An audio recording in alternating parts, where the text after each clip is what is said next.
الحمد للہ رب العالمین والصلاة والسلام علی سید المرسلین اما بعد فاعوذ باللہ من الشیطان الرجیم بسم اللہ الرحمن الرحیم۔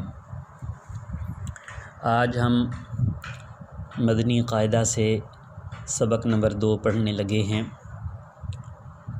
اگر آپ نے ابھی تک ہمارا چینل سبسکرائب نہیں کیا تو آپ سبسکرائب کریں اور ساتھ دیے گئے بیل آئیکن کو ضرور پریس کریں۔ آئیے ہم سبق کی طرف چلتے ہیں۔ سبق نمبر 2، حروف مرکبات۔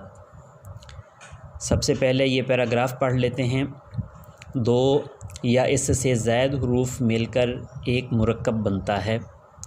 مرکب حروف کو مفرد حروف کی طرح الگ الگ پڑھیں۔ اس سبق میں بھی تلفظ کی ادائیگی کا خاص خیال رکھتے ہوئے معروف یعنی عربی لہجہ میں پڑھیں۔ جب 2 یا اس سے زائد حروف ملا کر لکھے جاتے ہیں تو ان کی شکل کچھ بدل جاتی ہے۔ اکثر حروف کا سر لکھا جاتا ہے اور دھڑ چھوڑ دیا جاتا ہے۔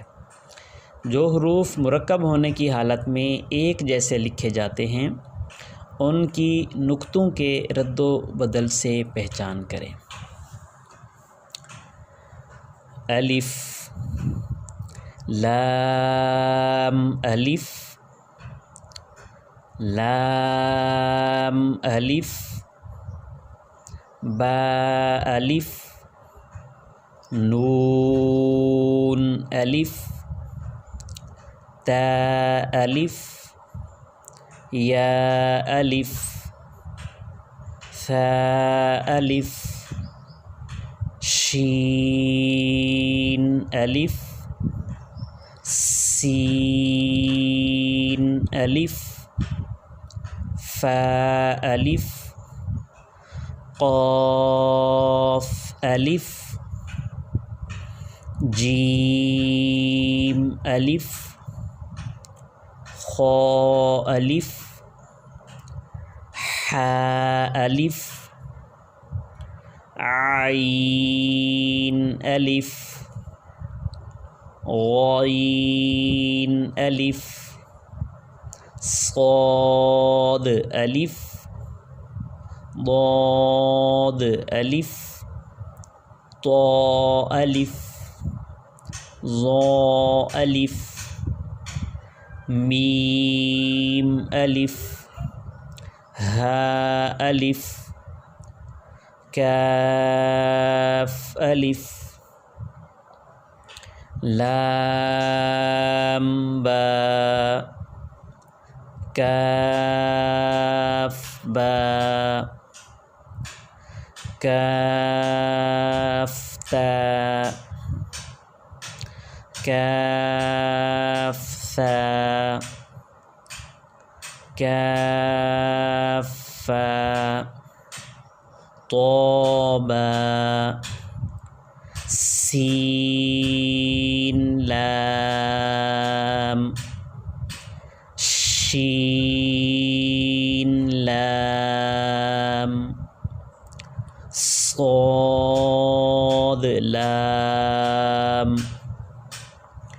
ضاد، لام، فا، لام، قاف، لام، عین، لام، غین، لام، کاف، لام، کاف، نون، طا، نون، ظا، نون۔